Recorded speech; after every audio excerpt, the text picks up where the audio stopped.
Yes, Professor Chomsky. Yeah. If you walked 2 blocks back from where you're standing right now, you'd come across a marvelous example of what I've described in various occasions as an excellent example of above-ground bunker neo-fascist. Of a what? Above-ground bunker neo-fascist architecture called Vilas Hall. Vilas Hall is the School of Communications, the Com Arts building, the School of Journalism. I imagine there are a number of journalism students in the audience tonight.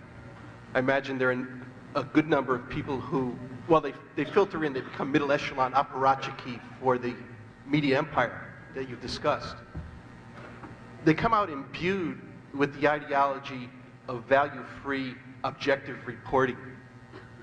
It's the major ideological offensive against the kind of model that you want to pose as an alternative. I wonder if you could talk to the audience here about the ideology of objectivity and value-free reporting within this system. Well, there is such an ideology, and it's interesting to see how it's interpreted. Objectivity means you take what people in power say and you report it accurately without distorting their quotes.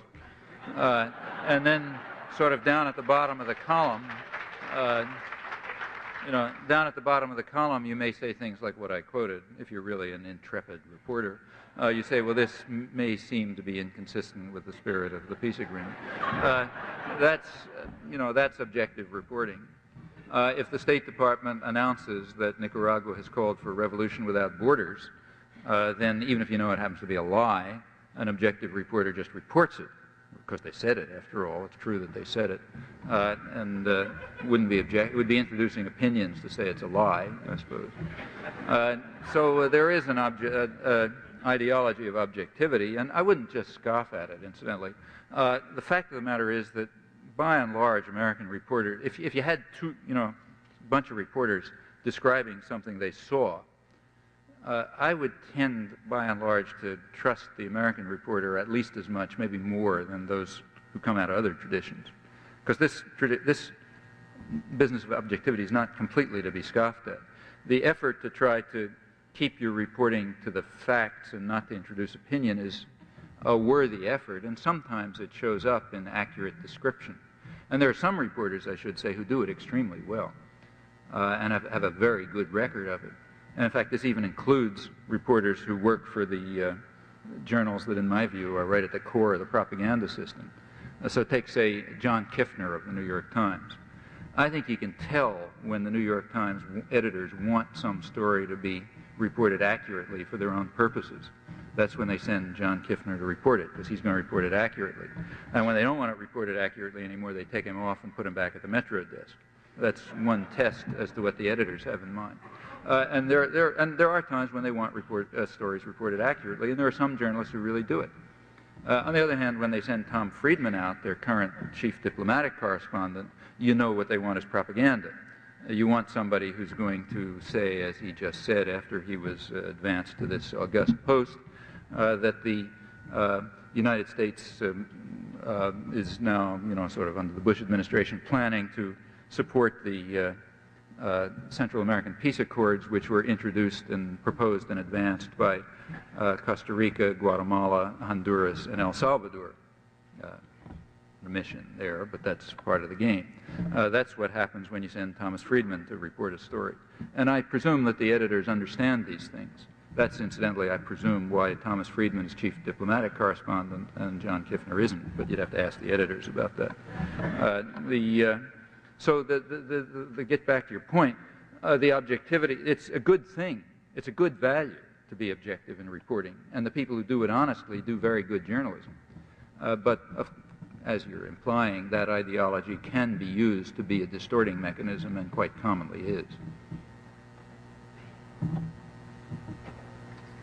Is George Bush's hands-off policy just a cover, and all the action of the executive branch will be handled covertly? Or is it an opportunity for the legislative branch and the American people to take back the reins of power? Oh, I don't. First of all, what makes you think George Bush has a hands-off policy? That's how it's reported. That's what I. Yeah. Okay. That but perception right. Of a But hands-off that's not very good evidence. I mean, the reception. In fact, the fact of the matter is Ronald Reagan had a hands-off policy. In fact, Ronald Reagan probably didn't even know what the policies were. It's an interesting fact about the last 8 years, which again should not be laughed at. The fact of the matter is, the media had to put on a big pretense about this, but everybody knew, everybody with their eyes open knew, and most of the population knew, that for the last 8 years the country hasn't had a chief executive. Now that's an important fact. In fact, I think that's a step forward in manufacture of consent. And in fact, it's maybe a sign of the future of political democracy. I think the United States made a leap into the future in the last 8 years. They've sort of retracted a little, but I think they'll go on, and I think other industrial democracies will follow us. If you could get to the point where voting is simply a matter of selecting purely symbolic figures, then you would have gone a long way towards marginalizing the public. And that pretty well happened in the last 8 years. You had somebody who probably didn't know what the policies were. His job was to read the lines written for him by the rich folk, what he's been doing for the last 30 or 40 years. And he seems to enjoy it, and he gets well paid for it, and everybody seems happy. But to vote for Ronald Reagan is like voting for the Queen of England. That's an advance. I don't really mean this as a joke. I think that's an advance. It's progress in marginalizing the public. Part of marginalizing the public is taking the formal mechanisms of participation which exist and ensuring that they don't lead to a crisis of democracy by being substantive. And what better method can you think of than simply reducing them to the selection of symbolic figures? I think that happened. I think the press has covered it, though they doubtless know it. But as for George Bush, I think you've got to return to a sort of more normal situation. I don't have any reason to believe that there's any hands-off policy. If there will be the same kind of resort to covered activities that there's been in the past. When does the government resort to covered activities? Well, typically when the domestic enemy doesn't allow it to carry out the activities in public. That's when a government resorts to clandestine activities. Clandestine activities are difficult, complex, expensive. They carry the danger of being exposed. It's much easier and more efficient to carry out violent activities overtly. And a government, typically our government in particular, when it resorts to clandestine activities, it's usually because it's afraid of the public. Those activities are not much of a secret from anybody else. They're certainly not a secret from the victims. They're not a secret from from the various mercenary states that we have involved in it, like the whole stuff in the Iran-Contra hearings. That wasn't a secret to Nicaragua, it wasn't a secret to Israel, it wasn't a secret to Taiwan or Saudi Arabia or Brunei. It wasn't a secret to anybody out there. It wasn't a secret to the whole array of shady businessmen who were in it to make a buck, like Richard Secord and Albert Hakim and so on. Fact of the matter is, it wasn't even a secret to Congress and the media.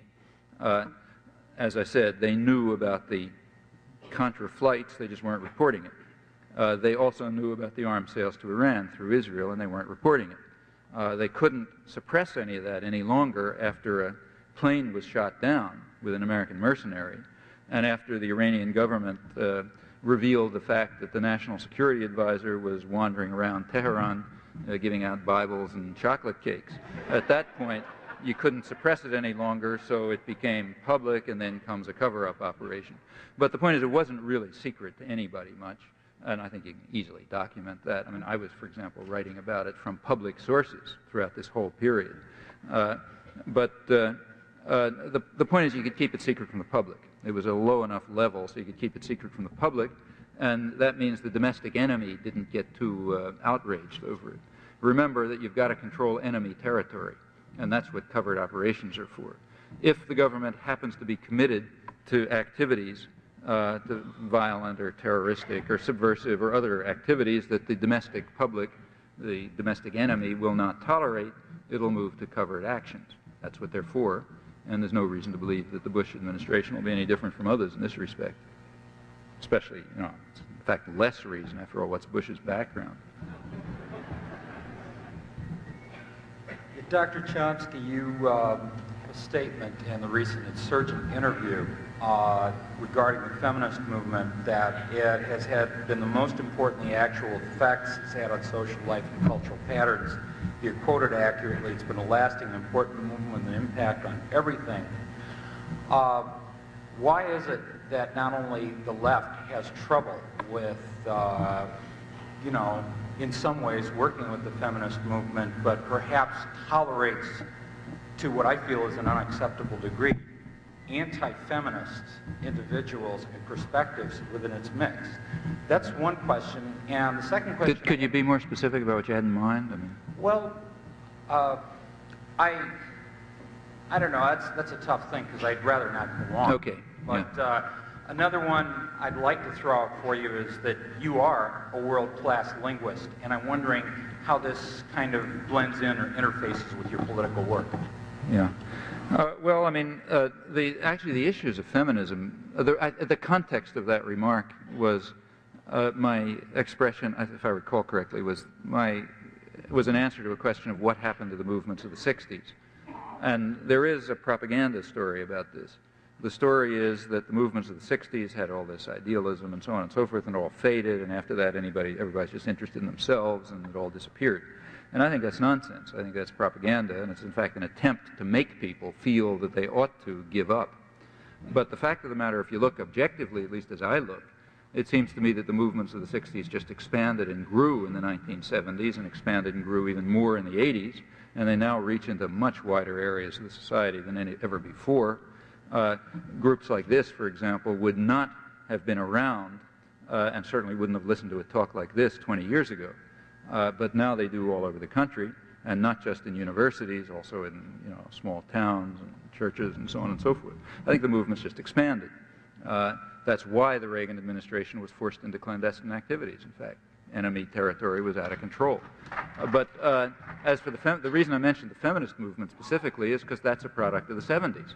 And in my view, as you quoted, it's accurate. I think in terms of its overall impact, it's probably the one that had the greatest impact on cultural patterns and relations and structures of authority and so on and so forth of any of them, and that's the 70s and the 80s. Now, to get back to your point about the left, a large part of the origins of the contemporary feminist movement were in the left, and they were in reaction to the sexism inside the left. That was a big issue in the late 60s, a big issue, and it was a very emotional and complicated issue. And that was one of the roots of the modern feminist movement. Of course, feminist movements go way back. And it could be that the left still tolerates sexism and sexist individuals. I'm sure it does. If to the extent that it does, that's just something to be overcome. Not just on the left, everywhere else as well. I don't see it anything special to do with the left. Hi, my name is Nancy, and I work with the International Socialist Organization. And I just want to start by saying I, like I'm sure many, many, many other people who are here tonight, are deeply indebted to your work. It's been absolutely essential in helping us cut through the kind of garbage that we're faced with every day when we try to figure out what's going on in the world. But I think there's also, if I can continue, I think there is also a problem in the analysis that I've seen in your works and that you presented tonight, in the sense that I think we can tend to lose the forest for the trees, that you present so many, astonishing details about what is wrong with the system and about what is wrong with the media, that we can tend to lose sight of what I think the really key question is, which is why is this control necessary in the first place? And I would submit at least that I think it's because there's I got a minute and a half, I swear to God it's no longer. It's because there's antagonistic interests involved. They didn't talk about milkmaids and dairy maids and spinsters and laborers in the 17th century for no reason. It was because they were the working class. And what we see today in this country, I think, is quite frankly, let's speak bluntly, a ruling class which tries to control a working class population. And that's what it's about, is holding on to that power. If that's the case, then it seems like to me the question that we face is how to organize to change that system, to challenge capitalism. And I think in that effort, you do a disservice to your listeners and to the people who respect your work when you equate Lenin with Stalinism as blithely as you did tonight. I say that, and I think it's also important to point out that that is an unquestioned assumption and also an easy applause getter we saw that you share with the mainstream media. And I think if it were actually that simple, the horrific kinds of measures that even bourgeois historians describe as a counter-revolution under Stalin would not have been necessary if they were all the same to begin with. Now, in short, to sum up, the situation that you have outlined tonight, I think, is extremely serious, and I think it's important that we all take it seriously. What we're talking about is literally the fate of millions of lives around the world, particularly in the international politics that you described. That being the case, then I think we need a full and a serious and a fair discussion of various different alternatives, not just talking about the horrors of capitalism, but actually how to change it to end this stuff once and for all. Well, I think you made it, yeah.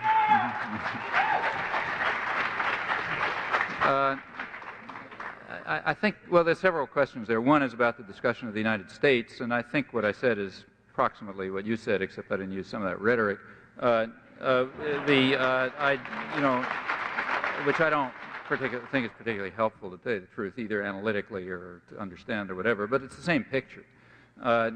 John Jay had it straight. The people who own the country ought to govern it, and the people who own the country have basically now are a network of corporations and conglomerates and banks and so on. They ought to govern it, and the way they do it is by the methods we've described. Now, as far as the Soviet Union is concerned, I didn't happen to talk about it tonight, but I've written about this topic. I haven't just made the charge. I've written about it and explained why I think it's true. And it doesn't bother me if I happen to agree with the mainstream media on this. Trotsky, to pick somebody who you remember, once he was charged in the 1930s with agreeing with the fascists in his condemnation of the Soviet Union. And he pointed out that his critique was to be true. He wasn't going to abandon it if somebody else happened to say it for different reasons. So the question is about the Soviet Union, and particularly about Lenin. So what was Leninism? Well, here we have to look at the facts. Now, you look at the facts, I think here's what you find. Lenin was a right-wing deviation of the socialist movement, and he was so regarded. He was regarded as that by the Marxists, by the mainstream Marxists. We've forgotten who the mainstream Marxists were because they lost, and you only remember the guys who won. But if you go back to that period, the mainstream Marxists were people like, for example, Anton Pannekoek, who was head of education for the Marxist movement, and he's one of the people who Lenin later denounced as an infantile leftist. But he was one of the leading intellectuals of the actual Marxist movement. Rosa Luxemburg was another mainstream Marxist, and there were others.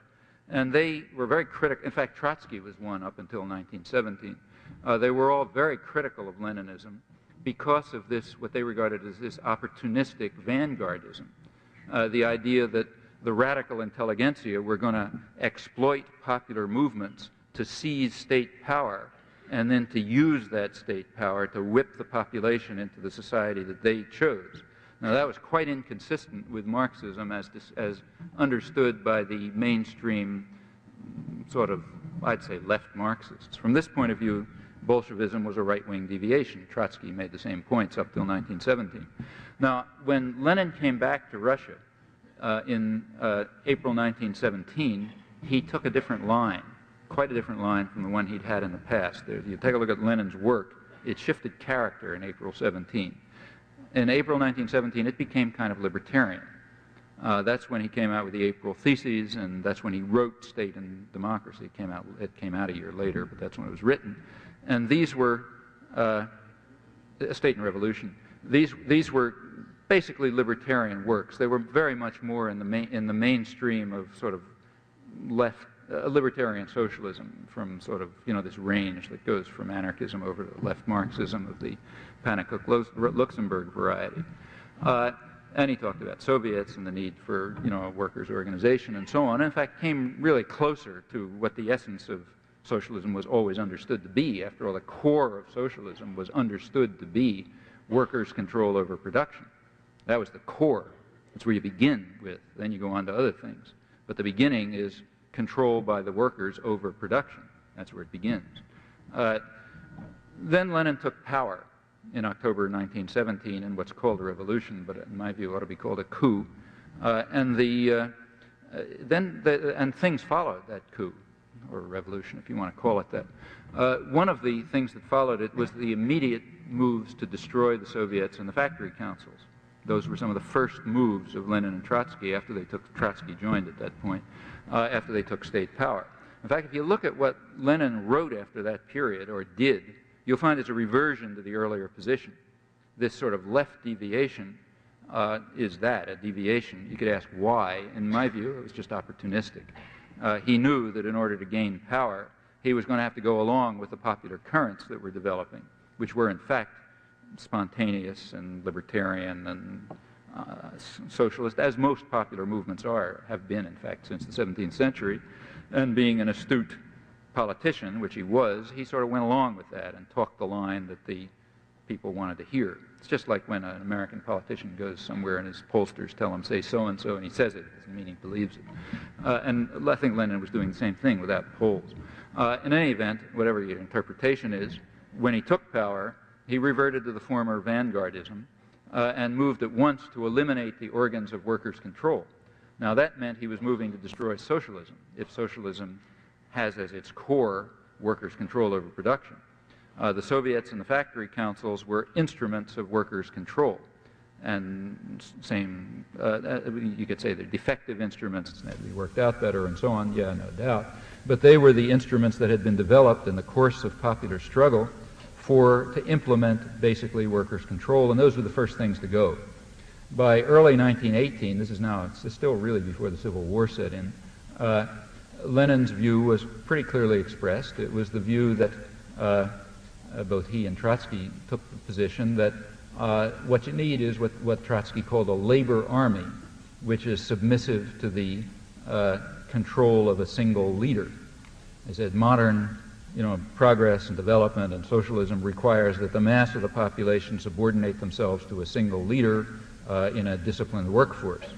Well, that has absolutely nothing to do with socialism. In fact, it's the exact opposite of it, and was criticized for that by in a spirit of some solidarity, because the revolutionary forces were still operative.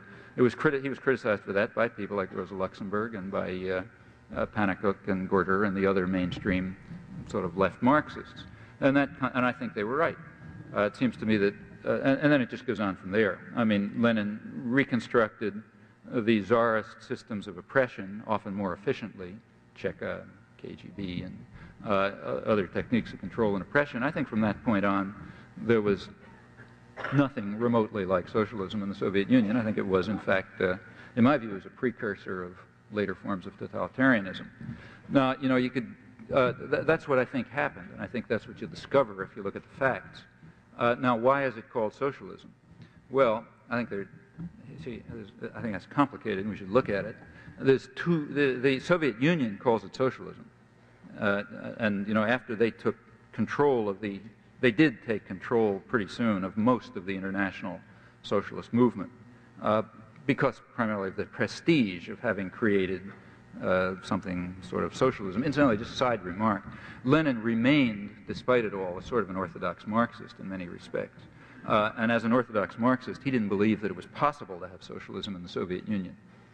This was supposed to be up to his death, or shortly before his death, when he was still writing, speaking lucidly. He kept the view that the Soviet revolution was a holding action. They would just kind of hold things in place until the real revolution took place in Germany, because the revolution, according to Marxist doctrine, was going to take place in the most advanced sector of modern industrial capitalism, for all the reasons that you read about in Marx. That's where the revolution had to take place. Obviously, that wasn't the Soviet Union, so there couldn't be socialism there. It was just some kind of holding action.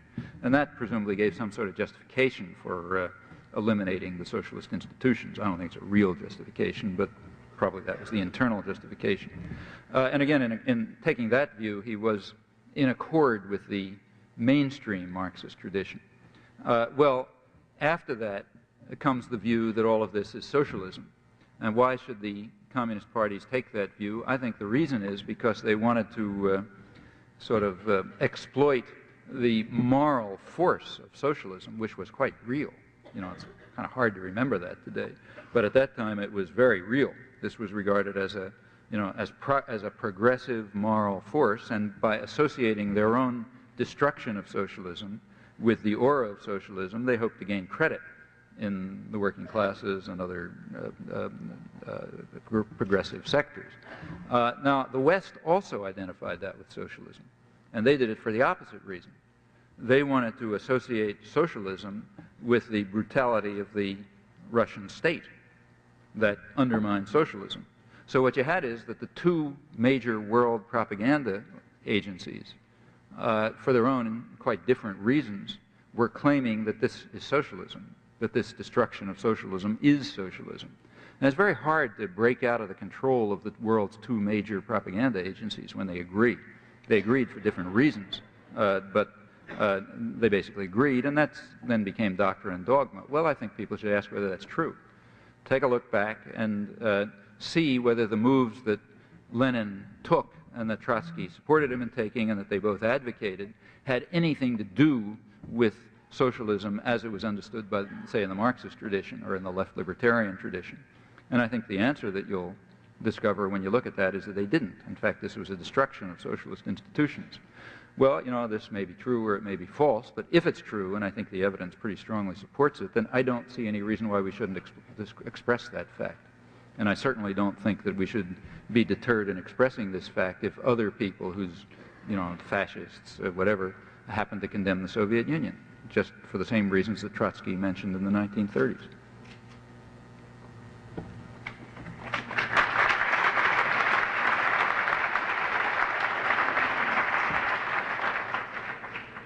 Getting back to losing in the forest for the trees, could we have part 2 of the book pulping story, please? Pardon? Part 2 of your book pulping story. You promised during the question and answer it might come up. You said you had some further... Oh, the aftermath of that pulping incident. Yeah. Is that what you meant? Yes. Yeah. Well, that's kind of a little more subtle and complex, which is why I didn't talk about it. But here's what actually happened. The book was later decided to rewrite and update it, and we did, and it came out from South End Press, which was then in existence, a small radical press run by cooperative, run by a couple of young people, and it was published as The Political Economy of Human Rights, a 2-volume book that came out in 1979. Well, South End Press wasn't going to pulp it, so it exists. In fact, you can even buy it. Now, what happened at that point? You can't pulp the book any longer, so how do you react to it? Well, there are 2 ways of reacting to it. The main way is to ignore it. There were a lot of things in the book. You can read it and see what was there, but for example, there was a discussion of, it was a discussion of U.S. foreign policy in the media. Basically, that's what it was. And extensive case studies of both topics and so on and so forth. Mostly it was ignored, as you'd predict. But it wasn't entirely ignored. There was one exception, and a very interesting exception. Let me give you the background. It explains some of the more subtle ways in which the system works. In this, one of the things we did in this, in order to put the propaganda model to a test, we didn't call it the propaganda model then, it's the same thing. In order to put it to a test, we tried to compare sort of paired historical incidents, kind of like I was doing in connection with the freedom of press issue. I mean, history doesn't create exact controlled experiments, but there are enough cases that are similar enough so you can test how the media are going to deal with them. And we looked for such cases. We looked for atrocities. And we divided the atrocities we looked at into 3 categories. What we called constructive bloodbaths, meaning ones that are good for U.S. power and the corporate class, so they're constructive. Benign bloodbaths, one where U.S. power and privilege doesn't care very much one way or another, it's sort of irrelevant. And nefarious bloodbaths. Those are the ones carried out by official enemies. So we had various types of benign, constructive, and nefarious bloodbaths. And we gave quite a number of examples of these. Well, our prediction was that the media would welcome the constructive bloodbaths, that they would ignore the benign bloodbaths, and that they would become outraged over the nefarious bloodbaths. And in fact, in the case of the nefarious bloodbaths, they would invent all sorts of fantasies and so on and so forth to make them look even worse than they were. That was the prediction. And we gave a bunch of cases, and we showed that, I think, we tried to show, and I think did show, that the predictions were correct. Now, there's actually another prediction that comes out of that model, which we didn't make, but it's implicit if you think about it. And that has to do with the way that this exposure will be responded to. what you'd predict, if you think it through, is that our discussion of the constructive bloodbaths would be ignored, because to reveal the fact that the media welcomed huge bloodbaths, as they did, would not be very conducive to the interests of power or to the media. It would also expose the fraud about the apparent anger over nefarious bloodbaths. So you'd expect the constructive bloodbaths to be ignored. As far as the benign bloodbaths are concerned, you might expect an occasional statement, since it's, I mean, the fact that the media ignored the benign bloodbaths doesn't show such terrible things. It doesn't, at least they didn't applaud them. And as long as you can exclude the role of the United States in being involved in them, not terrible, maybe a few odd comments. With regard to the nefarious bloodbaths, what you'd expect is fury and venom over the fact that the media, that the fabrications over bloodbaths of the enemy were exposed as a fraud. And that's important, and that can be used. It can be used, in fact, to defame the critics. See, if you show that people are lying about the crimes of official enemies, you can easily distort that into a defense of those crimes, right? Like, okay, now what happened? Well, let me take two cases, which were very close. Two cases that we discussed were the slaughter in Timor from 1975 to 1979, and the slaughter in Cambodia in the same years, 1975 to 79. We compared those two cases. The one in Timor we called a benign bloodbath. The United States didn't care much one way or the other. So hundreds of thousands of Timorese get killed. It's not very interesting. The case in Cambodia was, of course, a nefarious bloodbath. That was the bad guys doing it. And we gave a very detailed account of what evidence was available about these two. They're in the same area of the world, the same years, the same time frame. The evidence available was comparable. The slaughters were apparently comparable in scale. The one in Timor was considerably greater relative to the population, but probably roughly comparable in scale. The difference was that in Cambodia it was carried out by the enemy, Pol Pot, whereas in Timor it was carried out by a friend, Indonesia. And furthermore, it was carried out by Indonesia with American arms, which were provided by the Carter administration, which were expanded. The arms flow was expanded by the Carter administration as the atrocities increased. Well, how did the media deal with this? First, fact number one, we went through this in detail. The media dealt with the Timor bloodbaths by suppressing them. There was considerable coverage of Timor, believe it or not, in 1974 and 75. This was all in the context of the breakup of the Portuguese Empire. As Indonesia attacked Timor and the massacre started with U.S. support, coverage began to drop.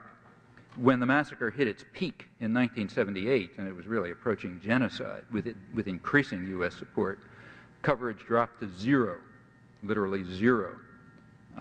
That's the way they dealt with the Timor massacre. What about the Cambodia massacre? Well, within weeks after the Khmer Rouge took power, they were already being accused of genocide by the New York Times. About a year later, they were being accused of carrying out auto-genocide and of having murdered 2 million people. In fact, even of having boasted of having murdered 2 million people. That became the conventional line.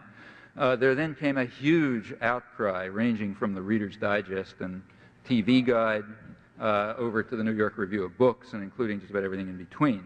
Vast outcry of outrage over the communist monsters who were carrying out this horrifying bloodbath and so on and so forth. Interestingly, in all of there was a tremendous amount of fabrication, just plain fabrication of evidence. For example, let's just give you one example. Take this 2 million boast of 2 million killed. You know, that's what everybody's heard. You ask people, how many people had Pol Pot killed by, say, 1977? They'll say 2 million. Here's where it comes from.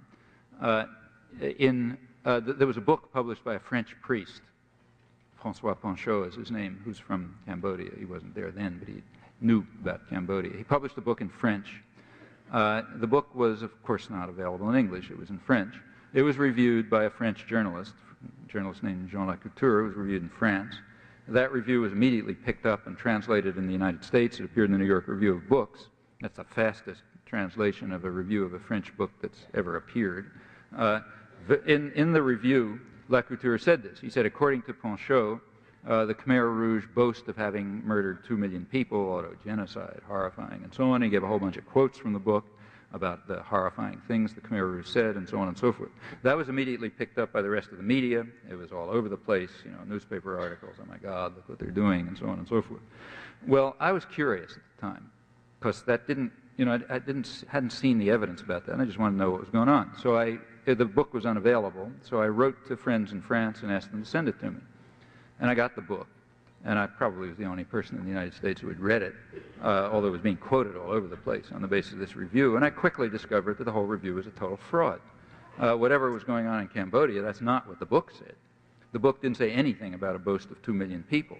The quotes that were given in the review either didn't appear in the book, or they were, or maybe you could sort of figure out what they were from, you know, with some wording a little bit like them, but they were grossly distorted. And some of them weren't even quotes from the Khmer Rouge, they were quotes from Thai and so on. But, and in fact, every factual statement in the review was just totally false. Here's the way the 2 million figure came. Ponchot in the book says that about 800,000 people were killed in the American war, 70 to 75. Meaning primarily by American bombing in the war that the United States ran from 70 to 75. That's 800,000 people. He then said that according to the American embassy in Bangkok, 1.2 million had died, not been killed, since the war was over. Well, Lacouture during the review just added those two numbers together, called them the Khmer Rouge killings, and then added the boast for good effect. Well, that's where that figure comes from. Anyhow, after I read the book, I wrote a letter to Lacouture, who I know, and I told him, look, I don't know what the facts are about Cambodia, but the relation between your review and the book is zilch, and I think you ought to correct it because your review is being quoted all over the place. Well, he actually published corrections in the New York Review. You know, I said, yeah, he made a couple of mistakes. He said, well, maybe the number killed wasn't 2 million, maybe it was just in the thousands, he said. A slight difference, you know, a factor of 1,000 difference. But he said, it really doesn't matter, you know, it's terrible anyway, and so on. Well, after his corrections appeared, they were dismissed, and people kept repeating the 2 million figure that he invented, almost half of which was attributed to the American war, notice. Well, that's one example, but it's just typical. If you read our chapter on this, you'll see a level of fabrication which, you know, is mind-boggling. I mean, it's just mind-boggling. Now, this had nothing to do with the fact, of course, there was a massacre. In fact, as we pointed out, the massacre was probably comparable to the massacre in Cambodia, which was in Timor, which is a huge massacre. We also pointed out that of all the evidence available, there was one part that was being suppressed systematically by the American press, interestingly. That part was the information given by State Department intelligence. Now, the State Department Cambodia watchers, you know, State Department intelligence, they were the only people with any evidence about what was going on in Cambodia. And they apparently had pretty good intelligence. They claimed to be able to even pick up radio transmissions and all sorts of stuff. And they were giving a totally different story. They said that what was going on, that there was, you know, big slaughter, but they said it was in the tens or hundreds of thousands, and it was not mass genocide, but it was rather mostly harsh conditions and, you know, brutality and so on. That was the position of the only people who knew anything. And that was systematically excluded. It was just the wrong picture. You know, it wasn't bloody enough for the purposes. Well, we went through all of this stuff, the suppression of the Timor massacre, the vast amount of lying about the Cambodia massacres, and we gave that as an example of treatment of paired massacres where they were both treated. Now, here's the one place where the book was not ignored. What we said about constructive bloodbaths, totally ignored. What we said about Timor, almost totally ignored. To the extent that it was mentioned, the U.S. role was excluded. What we said about Cambodia, however, that elicited a huge new outrage over the fact that we were defending Pol Pot. Well, we were defending Pol Pot by saying that he was carrying out a slaughter comparable to the major slaughter that the United States was backing in Indonesia, and pointing out that, in fact, that was the picture given by American intelligence, who were the only people who knew anything about it, and then talking about the way this was distorted in the interests of the propaganda system. But that didn't matter. Here, see, what we were doing was challenging the right to lie in the service of the state, and that's a very important right to maintain. So therefore, the standard view is, and you can read this all over the place now, is that we, or usually it's me for some reason, I don't know why they decide it's me, but we were defending Pol Pot. and sort of apologist for Pol Pot. You take a look back and you'll see that we described it as a major massacre. We said a lot is uncertain, and then just described the facts as they were and compared them with the media fabrications. And you're not allowed to do that. You're not allowed to expose media fabrications, and the reason why that was discussed, the one part of the book, there's virtually nothing about Timor ever is discussed. The reason why that one part is discussed is because that can be used by further lies to defame and undermine critics. So therefore that's done. Well, that's the more subtle way in which the propaganda system works. I should say, incidentally, that some of this stuff is really kind of amusing. Those of you who read this stuff will have seen it. William Shawcross wrote a book a little after that, in which he claimed, The Quality of Mercy, it's called, very favorably reviewed all over the press. Everybody fell in love with it. In the book, he claims that there was silence over the Pol Pot atrocities. And then he asked the question, how could this happen? It's called Holocaust in the Modern Conscience. Well, first of all, was there silence over the Pol Pot atrocities? No, there was a vast uproar over the Pol Pot atrocities. That started a couple of weeks after it. At the time when they were being accused of genocide, they had probably killed a couple of thousand people at the most. Within a year, as I said, it was being everywhere from TV Guide and the Reader's Digest over to the New York Review, and then it went on like that. A huge chorus of protest. Further were tons of fabrication. But it's flattering to say, it's useful, it's serviceable to say there was silence. Why is it serviceable? Because if you can claim that there was silence, then you can raise the profound question of why the West was silent over this massacre, and that means from now on we must be even more diligent in exposing the crimes of official enemies to overcome the fact that we were silent this time. So immediately Shawcross is quoted all over the place, and every newspaper is saying, oh my God, we were silent, how could we have been silent, and so on. Then Shawcross goes on to explain the silence. You take a look at his book, he explains the silence. First this was in the Washington Post, then in his book. He says the reason for the silence, the primary reason for the silence, is the skepticism of the left, primarily me. So in other words, by my skepticism, I silenced all the Western media and governments. It's a lot of power. Furthermore, and remember what that skepticism was. It was a skepticism about documented lies. Furthermore, he cites an alleged statement in a footnote. He doesn't date it or identify the source. There's two good reasons for that. One is that the citation is fabricated. The other is that the source, to the extent that there's a source, it's in a book. It's in exactly this book, which went to press after the fall of Pol Pot, and came out almost a year after the fall of Pol Pot. So what he's claiming is that in a book that went to press after Pol Pot was overthrown, and that appeared almost a year after, in that book we succeeded retrospectively in silencing the entire Western media and governments for 4 years. Well, that's, not only were we powerful enough to scare the entire West into silence, but we even could do it by magic, Now that was quoted. That was quoted all over the place with great awe. The point is there's no absurdity so extreme that it won't be quoted with respect if it's useful. And here it's useful for several purposes. One, to protect the right to lie in the service of the state. Two, to undermine and defame critics who you can't answer. And three, to claim that we didn't look hard enough, we were silent over this atrocity. Well, there was an atrocity that the West was silent over. It's the one we documented, Timor. And they were silent over it because the West was doing it, and therefore you're silent over it. And that's the real question of Holocaust in the modern conscience, but nobody will discuss that one.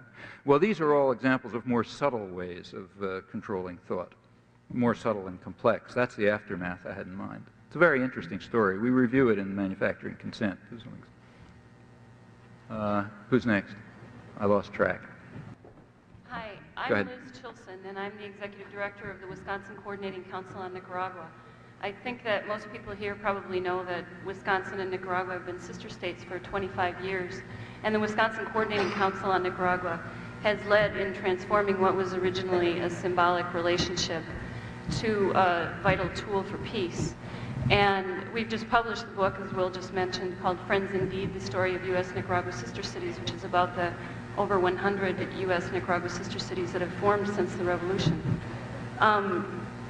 One of my question has to do with that movement and some of your insights on it, because I think that recently the popular opposition to the war in Nicaragua has fallen out of the major news media. It's been identified, I think, as a non-issue. And that kind of effect of the media has a very fragmenting effect on movements for social change. And I wonder, I think that sister cities is one way that we can begin to institutionalize. Yeah, I think you're quite right. The coverage of Nicaragua altogether has dropped very significantly. And I assume that that's as usual on command. The New York Times, in fact, removed its bureau chief, Stephen Kinzer. And if you look at coverage, it's in fact dropped very fast. Well, I think that's connected with U.S. policy. There is a shift in policy after the Reagan period. And here you have to look back a little bit. As far back as 1980, there has been a debate over Nicaragua, like over Vietnam. The debate is how you strangle and destroy Nicaragua. Now, the hawks say you do it by terror and violence. The doves say you do it by what are now called kinder, gentler methods. You do it by economic strangulation, by maintaining a low-level terrorist force, by mobilizing on the border so they can't demobilize and turn resources to reconstruction from the destruction and so on. That's the other way. And by 1986, about 80% of those who are identified as leaders in the polls, that means elites, basically, managers, executives, political figures, those guys. About 80% of them were opposed to the Contras. They thought that the terror option pursued by the Reagan administration was just stupid. Stupid for a number of reasons. One is it was stirring up protest at home. Overt violence does have a way of stirring up protest among these unwashed masses who don't like, murdering children and, raping women and cutting people's heads off and so on. There's all these unreconstructed people, and they get annoyed by that kind of stuff. So you stir up disruption at home when you direct your terrorist army to attack defenseless targets, soft targets as they were called, as the U.S. terrorists were doing at that time, openly, in fact, it wasn't a secret. So that stirs up too much protest, so it's dumb. Also, it makes the United States look bad internationally. I mean, the United States is an overt violation of the World Court decision, and, it doesn't look good in our international relations and so on. And finally, it's kind of useless. I mean, there are much better ways to strangle and destroy a tiny country, which for all kinds of obvious historical reasons is totally dependent on its relations with the United States for survival. You can just do it in smarter, quieter ways. Now, that was the major, that was the dominant position among elites already by 1986. Now, the Reagan administration is not off the spectrum of American opinion, but it's at an extreme. It's in an extreme position on the spectrum. It's extreme. I mean, the people around Reagan were people who were deeply committed to violence for its own sake.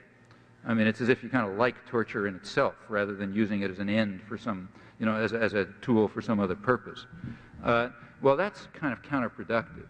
And rational people don't do that. You use torture when you need it, but it's not an end in itself. There's no gain in itself to torture, inflicting pain and terror and so on. And their conclusion, sort of a rational conclusion, was it's just not useful. It's bad. It's stirring up protests and so on and so forth. So the more rational thing to do is the policy that the Bush administration is now turning to, I think. That policy is, here's what it looks like to me, maintain the economic strangulation, which incidentally is also unlawful. I mean, we talk about we should talk about the World Court having condemned the Contra attack. It also condemned the economic warfare as illegal violation of treaties. Again, this is never reported, but that was the World Court decision. The violation of treaties involved, the embargo is unlawful. It's also a criminal act, and the World Court demanded it be terminated. But the point is, you can assume that nobody's going to talk about that. So you continue the strangulation, keep the Contras, it's interesting that the United States was, with all the huge amount of resources that were poured into maintaining a mercenary force inside Nicaragua, they were unable to do it. That's a pretty remarkable fact. There's no guerrilla movement in history that had a fraction of the support that the Contras had. It's just unimaginable. I mean, they were getting 3 supply flights a day just to keep them going. They were armed at a level, they were better armed than the Sandinista army. They were better armed than units of the American army, in fact. That's actually true. They had advanced communication equipment in the field, which allowed them to get information from U.S. surveillance flights. It's always under surveillance, the country, by high-tech aircraft, which could give them information on the actual disposition of the Sandinista forces so that they could attack defenseless targets with impunity and carry out terror there in accordance with the orders of the State Department. It's not secret, incidentally. Now, that kind of level of support, there's just no guerrilla army in history that could dream of anything like that. With all of that stuff, they couldn't keep them in the field. The minute the level of support began to drop, they all broke for the border. The contrast to El Salvador is fantastic if you bother to look at it. El Salvador, you had an indigenous guerrilla force, no support from outside as far as anybody knows. Their arms were mostly gotten from the Salvadoran army or purchased internationally, so they were using American arms, like, they're using M16s. And so just a side remark. For the first time now, the guerrillas in El Salvador are apparently being aided by Nicaraguans. So Elliot Abrams can finally be happy. What's happening is that as the Contras broke for the border and went across, because the game was over, they figured, they began to sell their arms to corrupt Honduran army officials who were selling them off to the Salvadoran guerrillas. So for the first time, the Salvadoran guerrillas are beginning to show up with Soviet arms, AK-47s and so on and so forth. And the reason is that those are the arms that the CIA supplied to the Contras. So instead of having just M16s like they used to have, American arms they got from the Salvadoran army, they now got Soviet arms sent to them sent by the CIA to the Contras and now sold off to the Hondurans or selling them off to the Salvadoran guerrillas. So there is finally aid from Nicaragua to El Salvador, like they've been claiming all along. And so here's another side remarks, I'm sorry, but this information comes from a very good source. So good, in fact, that the press totally censored it. This information comes from the head of Contraintelligence, who defected in Honduras, went to Mexico, was widely interviewed in the Mexican press. His name is Horacio Arce. Like most of the Contras, he has a nom de guerre, pseudonym. His pseudonym was Mercenario. They don't kid around when they're, for the American press, they know who they are. He was the chief of Contraintelligence. He was the guy who became chief of intelligence in 1985, replacing a man named Ricardo Lau, who was beginning to be an embarrassment because it was beginning to be pretty obvious that he was involved in terrorist activities throughout Central America, including probably the murder of Archbishop Romero, who was identified by the chief of Salvadoran intelligence, defected as having been involved in that. This guy was getting to be an embarrassment, so he disappeared and he was probably killed. And they needed a new chief of intelligence, and this guy came in. Well, he's been chief of intelligence since 1985. He defected last November. It's the most important defector yet, far more important than the defectors who get huge publicity when they come from Nicaragua with all kind of fabricated stories. This guy was ignored. He had totally the wrong stories. He was telling about how they were advised. They were directed. He told, for example, about how he was trained illegally in Elgin Air Force Base, some Florida or someplace like that, where he was flown in illegally, of course, trained in the United States by Green Berets and the 82nd Airborne and so on and so forth. He identified people in the American embassy by name in Honduras who were posing as aid officials but were actually working with the CIA and were giving tactical advice and support to the Contras. He mentioned their names. He described the way the Honduran army, the Honduran military, is directly involved in Contra military activities in Nicaragua, both by intelligence and participation and so on. He went through he described how their task was to attack defenseless targets for the purpose of ensuring that Nicaragua cannot carry out social reform. He describes this, and all sorts of stuff, which is just useless. And he also describes what I just said, how the Contras, now that they've broken for the borders, are selling their arms to the Salvadoran guerrillas. Well, all of this stuff is news, and in fact important news, in fact, and from a very good source, so important that as far as I know there's no word about it in the American press. You might look and check and see. That was kind of a digression. So the Salvadoran, coming back, the Salvadoran guerrillas have had no support from outside as far as anybody knows. They're indigenous to the country. They're facing a military force which on paper at least is the most powerful in the region, much more powerful on paper than the army of Nicaragua, and they're somehow ineradicable. In contrast, the Contras, who involve all sorts of mercenaries, including Nicaraguans, Hondurans, who are bribed. Honduran peasants are bribed with big bribes by their standards, like $500. That's a couple of years' income to join. All sorts of things, huge amount of support, tremendously high level of military equipment and so on. They just can't keep them in the country. I mean, I think you could keep a guerrilla force in the United States with that kind of support. I'm not kidding. I think you could probably maintain a guerrilla force in the mountains of Kentucky with the kind of force that was, with the support that was given to the Contras. They couldn't keep them there. There's a lesson in all of this. There's an obvious lesson in this comparison, so obvious that nobody in the press is ever going to draw it because it's the wrong lesson. You can figure it out, so I won't draw it. Well, all right, so what is back to the Bush administration plans? I assume that they can maintain a low-level terrorist force inside Nicaragua. It's inconceivable that they can't do that. So probably they'll keep, that's why I think, it's one of the reasons I think those reports about the illegal Contra flights from El Salvador are probably accurate, apart from the fact that the sources were accurate in the past. Presumably the Bush administration will keep some low level of support for mercenaries and terrorists inside Nicaragua. They assume that the level will be so low that the cooperative press will be silent about it, as they've been so far. And that's important because that means Nicaragua can't demobilize. And it's important to keep them mobilized. For one thing, because when you're mobilized, the society is repressive, just like the United States during World War II, which was virtually totalitarian. And if they're repressive, you can use that for propaganda. So you can get, the Neiman fellows to cry about repression and so on in the manner that I described. So you want to do that. You want to keep them repressive. You want to keep them mobilized. You want to make sure that they can't divert their extremely limited resources to reconstruction from this fantastic damage. Second thing the United States will try to do, if Congress and the press goes along, they will do, is maintain a Contra force on the Honduran border. That's what all this humanitarian aid nonsense is about. You want to maintain the force on the border in violation of everything, as I pointed out. And the reason, again, is you maintain a threat. As long as you maintain a military threat, you can ensure that the government won't demobilize. Okay? And that's important because we want them to suffer.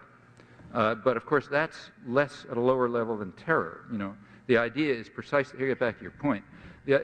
Also, you continue the economic warfare and the pressure on international lending institutions. You intimidate the allies so they won't give them aid and so on. All of this was abetted, incidentally, by the hurricane. The hurricane was a devastating blow, close to $1 billion in damage. The United States, of course, doesn't give them a penny. In fact, they love it. They're gloating over it. The allies, the U.S. allies, are giving them a pittance, like Canada and West Europe, are giving them virtually nothing. Partly because they're intimidated by Big Brother, and partly because they're a lot more colonized than they like to believe. They like to believe they're all independent and free thinkers and so on. Mostly the European intellectuals believe every bit of nonsense they read from the American press. The amount of cultural colonization is very high, though they're not aware of it. So they're all upset about Sandinista repression, although the repression in El Salvador and Guatemala, which is 1,000 times worse, that doesn't bother them at all. So they keep giving them aid. So there's that. And this combination of operations, it is assumed, will prevent Nicaragua from recovering. And after all, that's the point. The point is to prevent what Thomas Borja had it right on the nose. You got to prevent them from constructing a society that works, because if they do, others are going to emulate it. And pretty soon, U.S. domination of the region is going to erode. And besides, that kind of rot can spread to other places where people have similar problems and decide to use their resources for their own ends and so on. You get real trouble.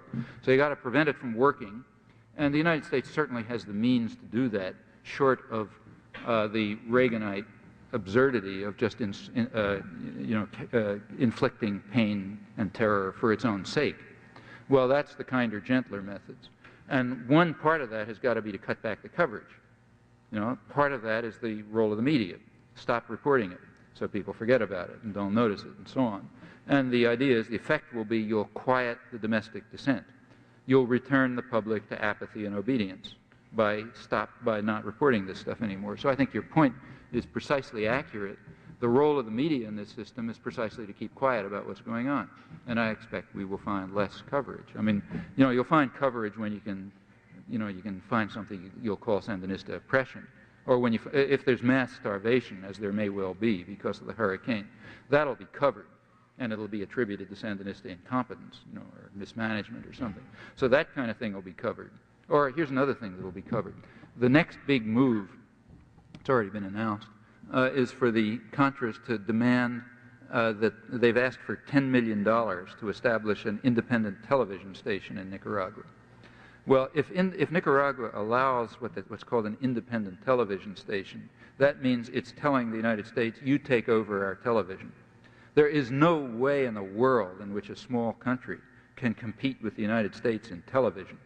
I mean, that's just out of the question.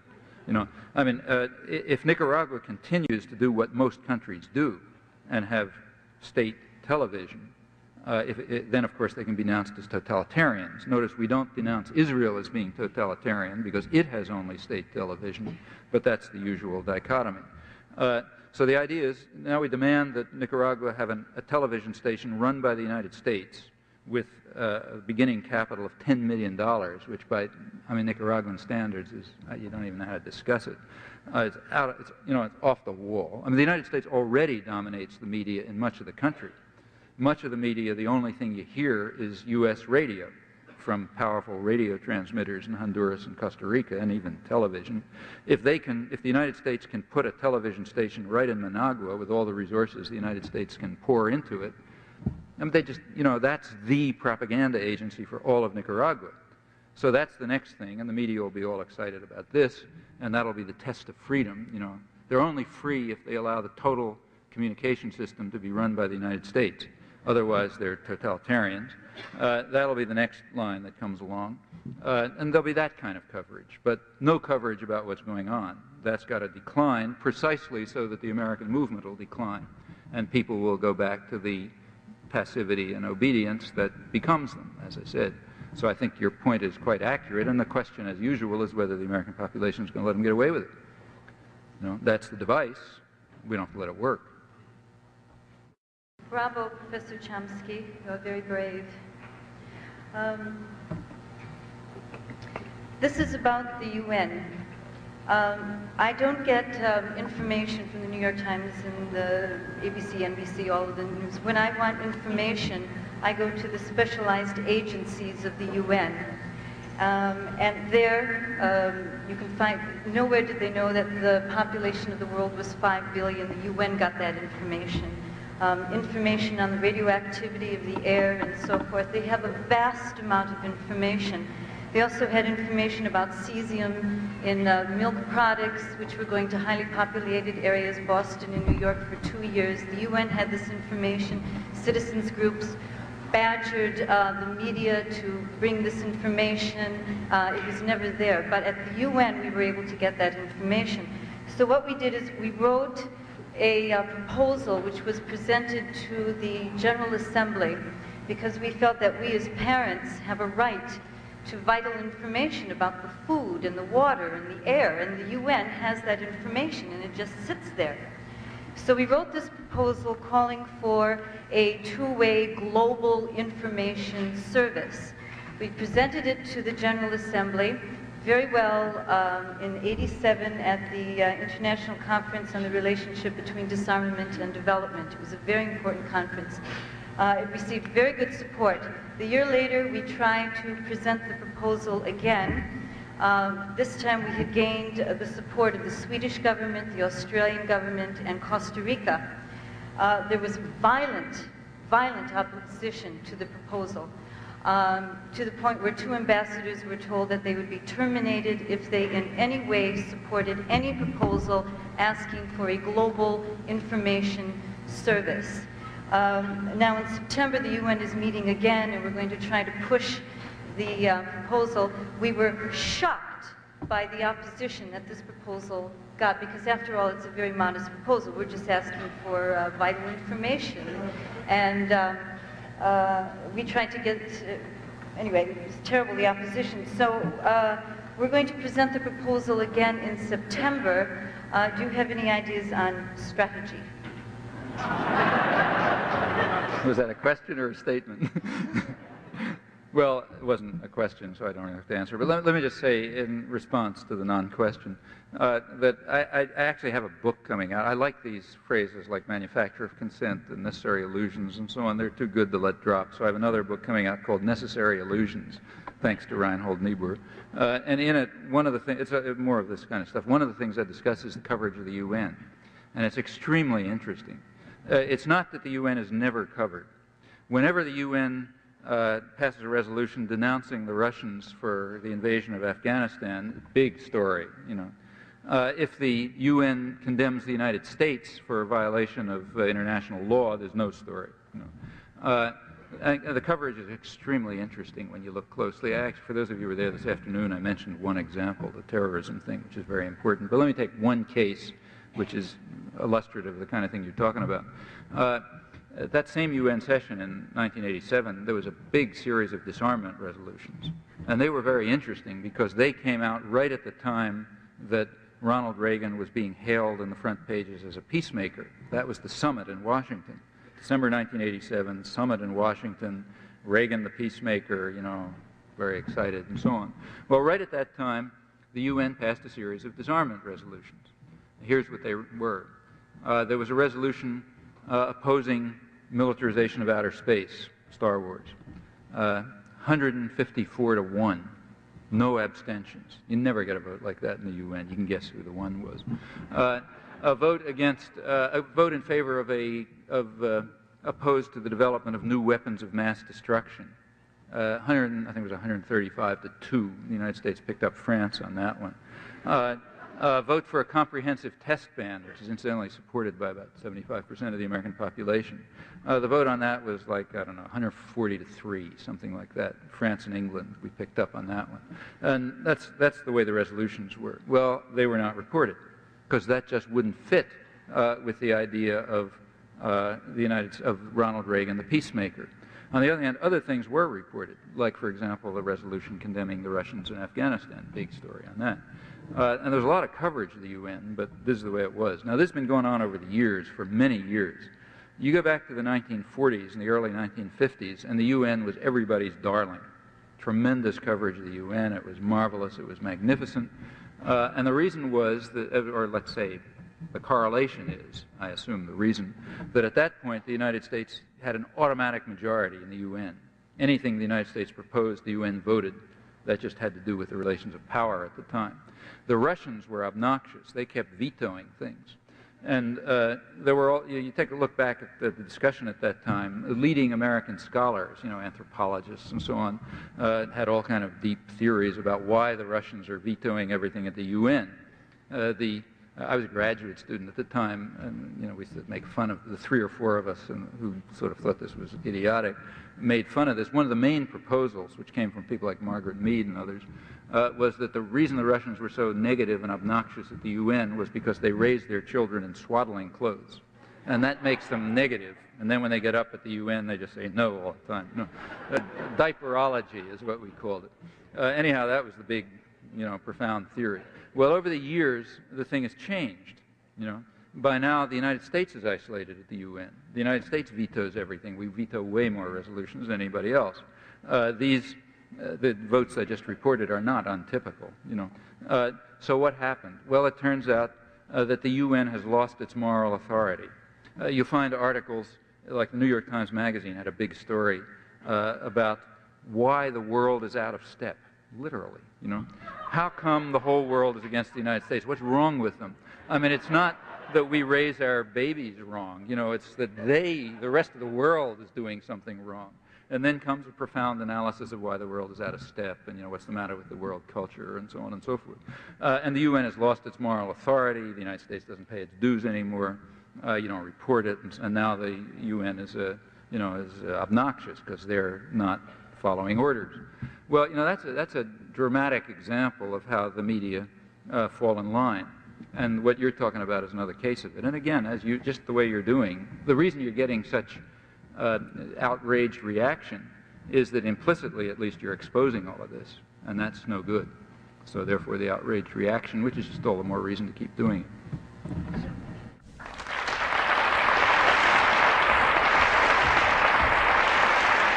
You've been watching Part 2 of a presentation by Noam Chomsky, the conclusion of the question and answer segment from his March 15, 1989 lecture, Manufacturing Consent, the Political Economy of the Mass Media.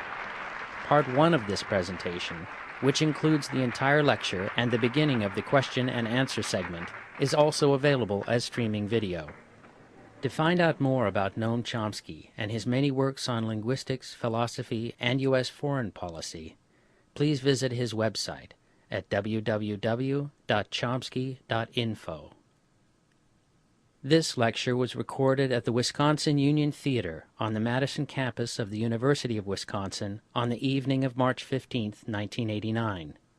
Special thanks to Steve Breaker of Worthwhile Films and Rosemary Beaudelet of Art Industry for their work in making this program possible. This program was produced by PDX Justice Media Productions. To find out more about this presentation and about the many other programs in the PDX Justice Library, please visit our website at www.pdxjustice.org. You'll find links to websites that provide further background on the issues discussed in this presentation, and you'll find streaming video and audio of lectures and interviews with writers such as Jonathan Kozol, Phyllis Bennis, Ralph Nader, Natalie Angier, and many others. Thanks for watching, and thanks for supporting listener-sponsored radio, public access television, net neutrality, and all forms of grassroots democratic community media.